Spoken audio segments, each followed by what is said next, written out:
War Chief Hoover, and this is the Comic Clowns Podcast. With me today, I have Chris Birdie Danielson. Yeah, I'm not going to call him Birdie this time.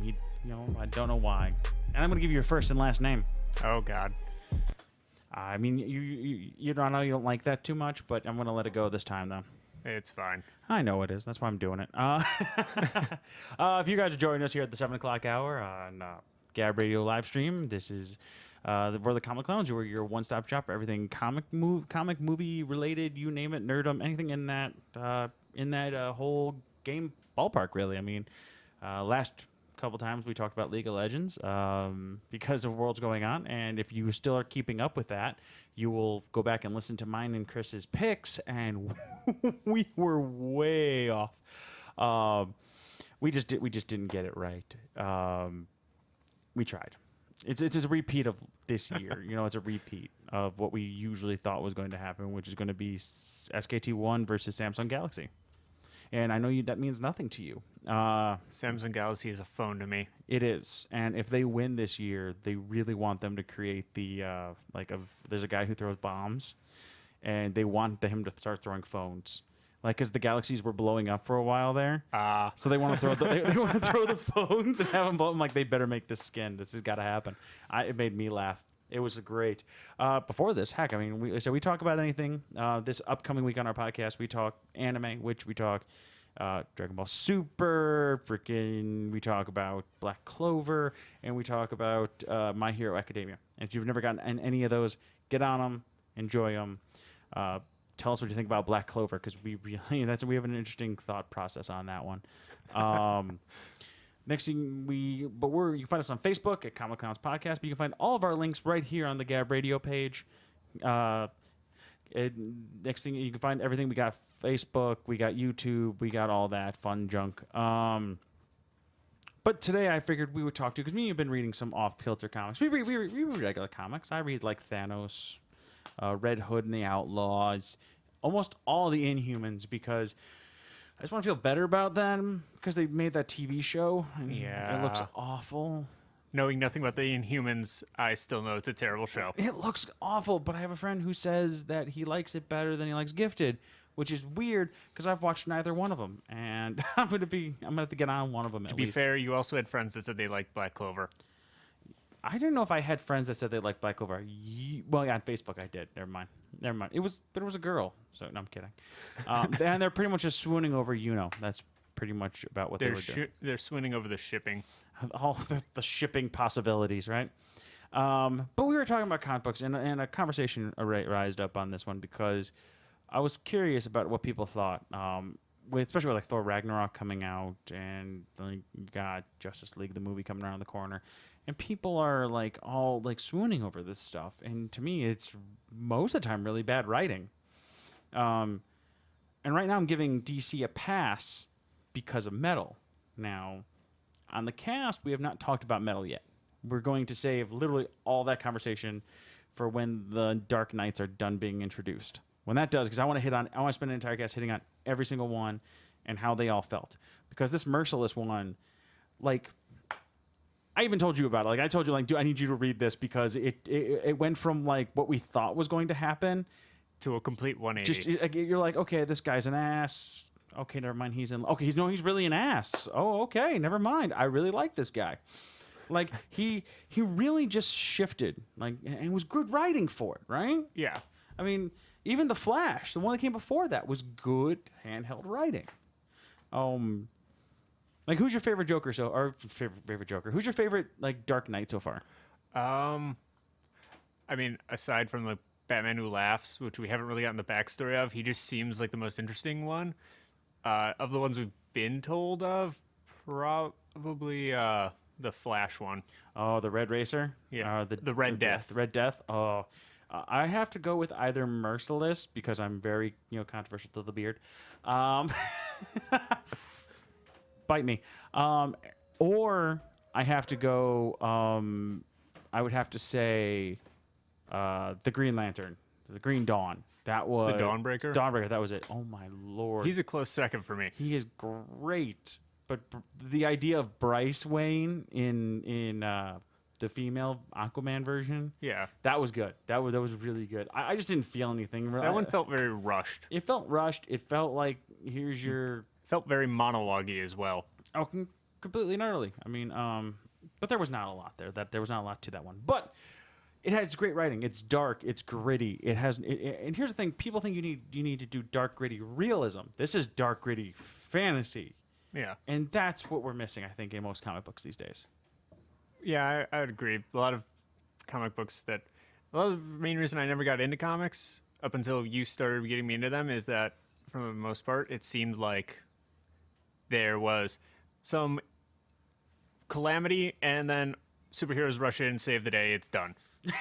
Yeah, effectively. That's why I'm reading Thanos right now, though. Thanos is amazing. Like, Thanos is so much fun because it's Thanos versus the sun. Literally, the galaxy loses. Nobody wins in this situation. Like, it's Thanos at full power, now with his powers back, versus the sun with the Phoenix Force, fighting over, effectively, death. So, the only response to that is, when does Thanos get the Phoenix Force? I'm in for that. There's no Avengers alive saving you from that. Yeah. But then we were like, I had this thought in my head, and I want to know what people think out there. For those who do read comics, we decided to branch off, and we moved away from the Marvel DC genre. Like Chris can say he did too, because he was reading Spawn, but Spawn's been around for years. Spawn's like like you can just keep going, say whatever you want with Spawn, and it's just there. Spawn's been devil and god at one point in his comic book career. But we're looking at things, two in particular ones. One that I'm farther ahead than you on, which is the Black Monday Murders. And you're reading Harrow County. Harrow County, which you're way ahead of me. I haven't read a single one yet. And you're like on what, 28, 29, I feel? I'm waiting for 27 to come out. Wow, I was actually right. I was close. But there's the Black Monday Murders is gritty realism mixed with like so much fantasy that is just enough for you to get really captured. It's 58 pages a book. It's like 51, 58 pages a book, somewhere around there.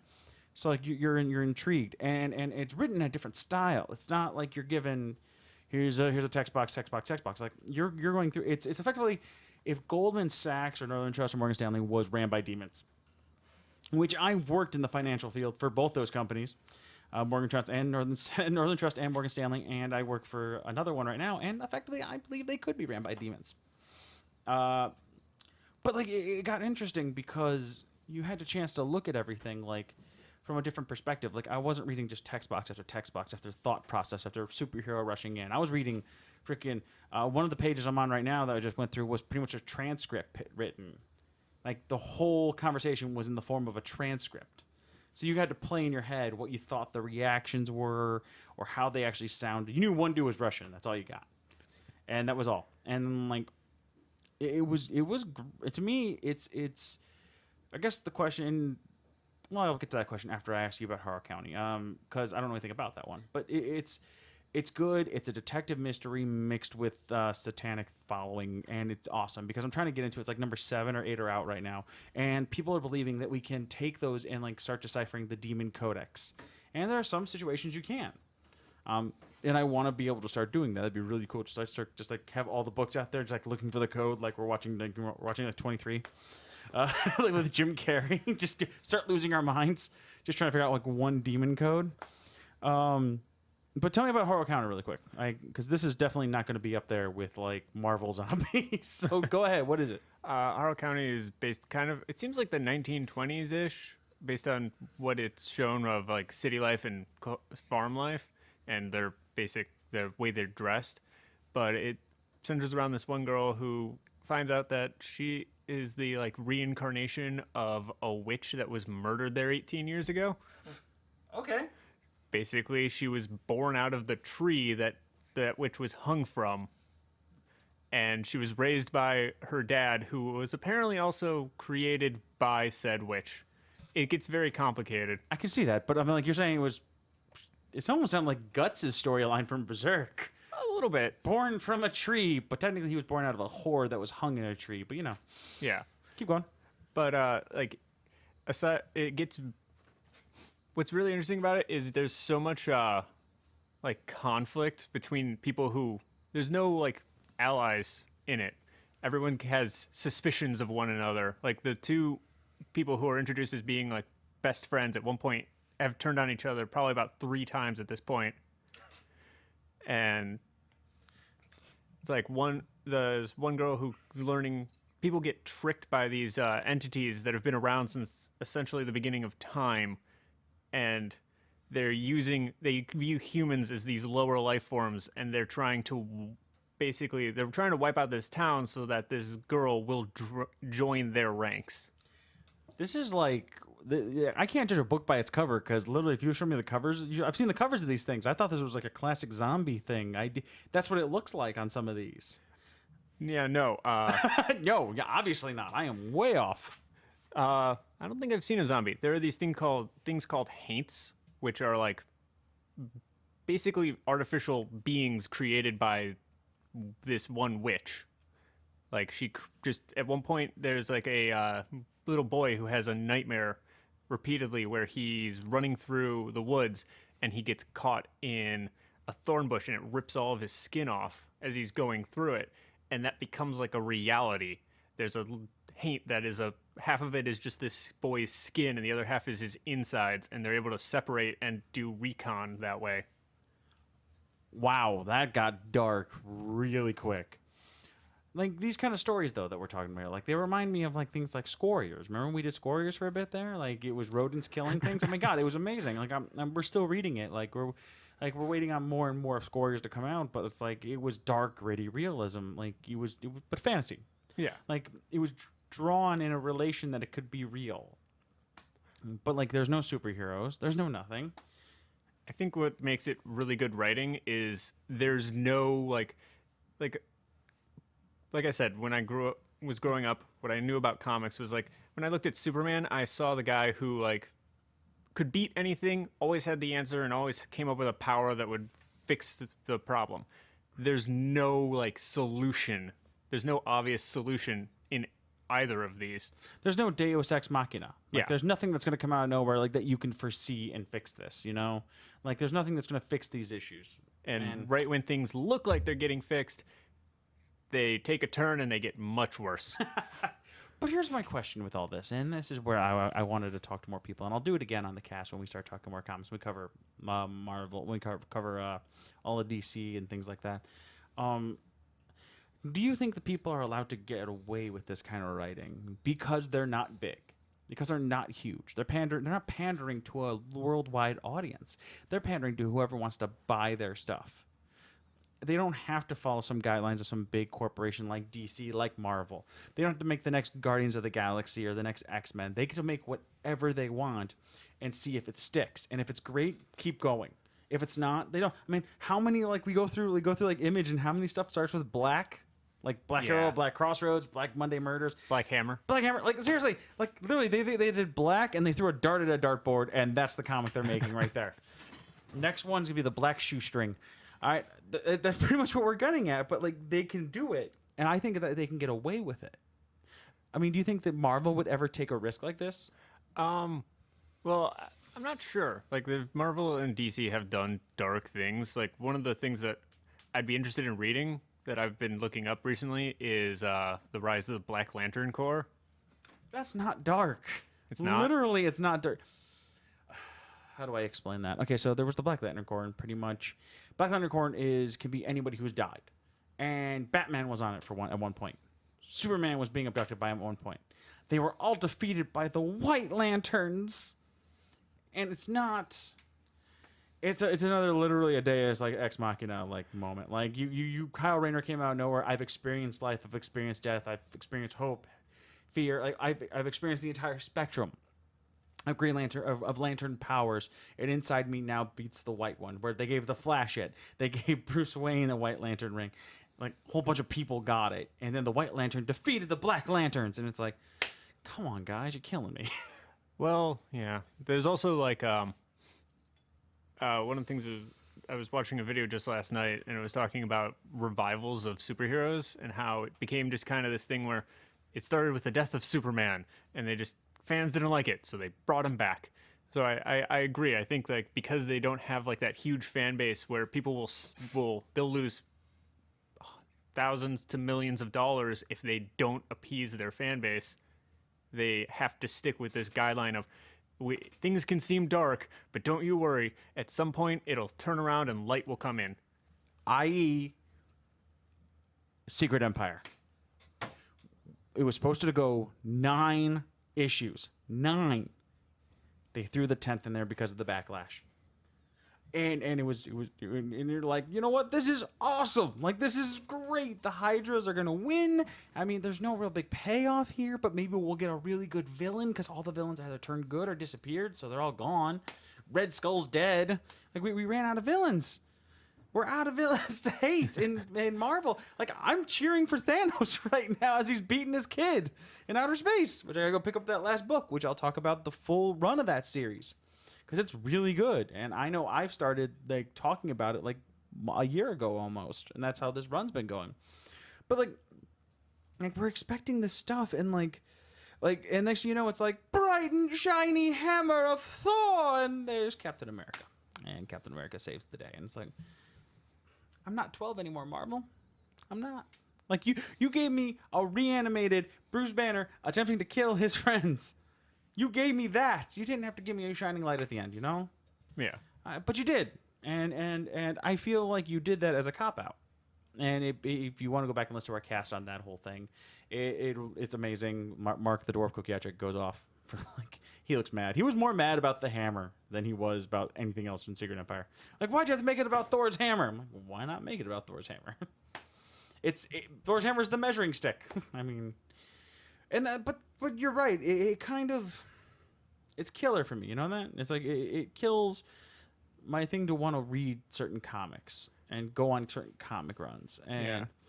like the Inhumans, nothing good happens to the Inhumans, okay? Nothing. The only bright and shining thing about the Inhumans is Lockjaw, and I'll read it for Lockjaw, everything. A 600-pound, like, freaking teleporting bulldog? I am in for Lockjaw. 'Cause that's the most adorable thing you've ever seen. Giant jowls coming at you to teleport you wherever you want. He wants to take a walk. We're going to Mount Everest for that walk. Like, it's awesome. Like, he literally chases down his owner in Black Bolt through outer space. Like, I freaking I love Lockjaw. I mean, he is their Deus Ex Machina, but that's a really fluffy, big Deus Ex Machina and a puppy. I think that kind of it circles back to what you're saying about the Marvel movies and DC movies, where they're afraid to have them have bad endings. They're afraid to have like the bad guys seem to win. I am in this one, like though in the Black Bolt here, like Black Bolt loses his voice power. He can no longer he doesn't destroy half the planet when he talks anymore, which for me kills it. But I feel like you have to do that if you're going to give Black Bolt his own run. Like, he can't really just sit here and telepathically talk to everyone. You bet your sweet butt that if he was still with the Inhumans, that would never happened. But I don't know. They're scared to have a good ending. They're scared to scared to have a bad ending. And I'm hoping like DC movies have bad endings. They also have bad beginnings, bad middles, and bad ends. But that's just their movie qualities. We've bashed on that enough too. Yeah. But we're waiting, Like I'm hoping for. If you're gonna give me a cataclysmic event, give me a cataclysmic event that's gonna stick. The biggest cop out Marvel's ever done is Thanos became God and got bored. Like, really? That's how we're ending this?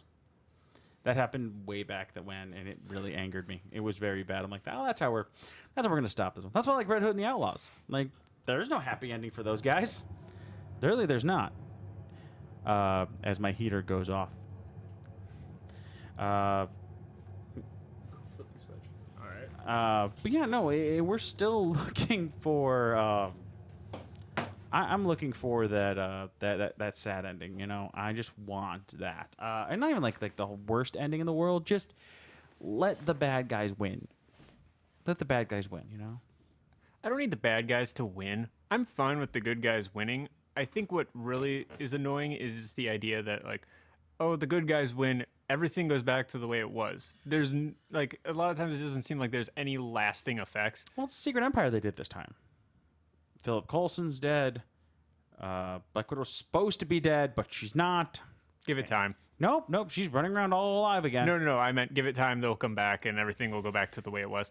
I mean, if you talk about secret endings here, this is actually kind of makes me interesting. There was a said, you know who Ghost Rider is then, right? Yeah. You know his Penance Stare. Yeah. It makes you feel bad for everything you've done. Penance Stare does not work on Deadpool. Deadpool has never felt bad about any murder he's ever committed. But there's one now. He feels bad that he killed Philip Coulson from S.H.I.E.L.D.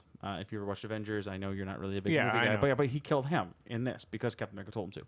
And when you go back and find Deadpool, he's literally trying to ask he's sitting on a toilet being shot at by cops, asking for forgiveness from like a priest that's not there, like he's supposed to be in some sort of confessional.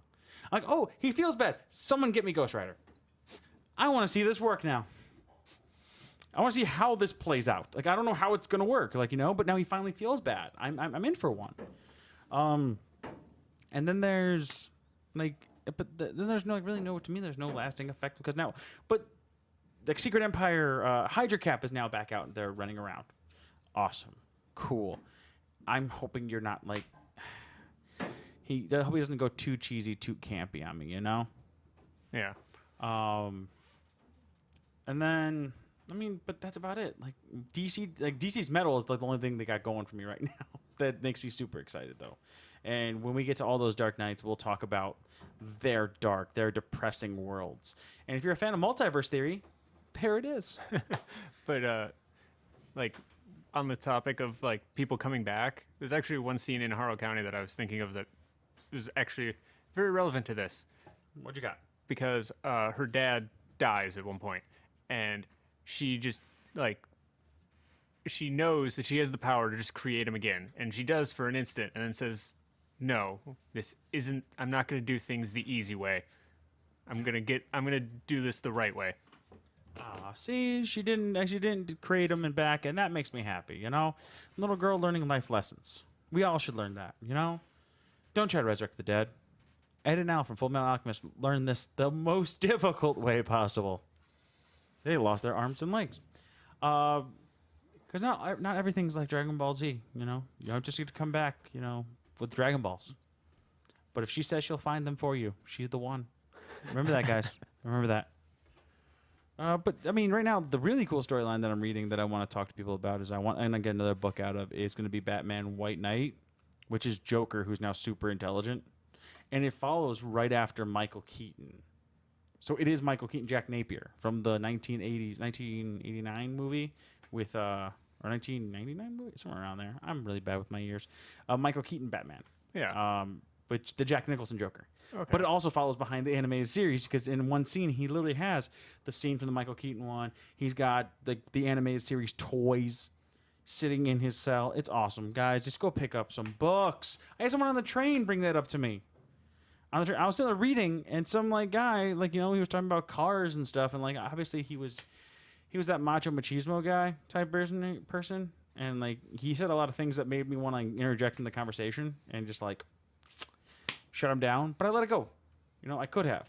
And then he looks at me and goes, "Are you reading a comic book?" "Yes, I am." "Which one are you reading?" "Black Monday Murders?" He's like, "I don't know what that is." "Not many people do." He's like, "Are you into what's those movies coming out?" I'm like, DC, and they got Justice League, and Thor's like, "Justice League, that looks awesome." I'm like, I can't do this with you. You don't know anything. And he's like, "Well, maybe because I like it, because I don't get to see. I don't read the books." I'm like, "But I do, and it all irritates me." But I'm still gonna go see it. I try my best not to be. I'm not gonna try to destroy people like that. I didn't read the comics, and I still didn't like it. Come on. We just watched Resident Evil last night, and we're like, I tried. Yeah. I guess if I'm in an action mood, I'll get back to it. But that's all we'll do tonight here. We'll close it off with that. If you guys are reading any books and you're interested, go over to our Facebook page. Go ahead and like our page. If you guys are interested in anything that we're doing currently, go ahead and follow us. Like I said, this week we're talking anime. We want to thank everyone over at the Gab Network for putting us up over at 1590 AM with Denny Sonar Green, who produces and takes care of all of our quality and content.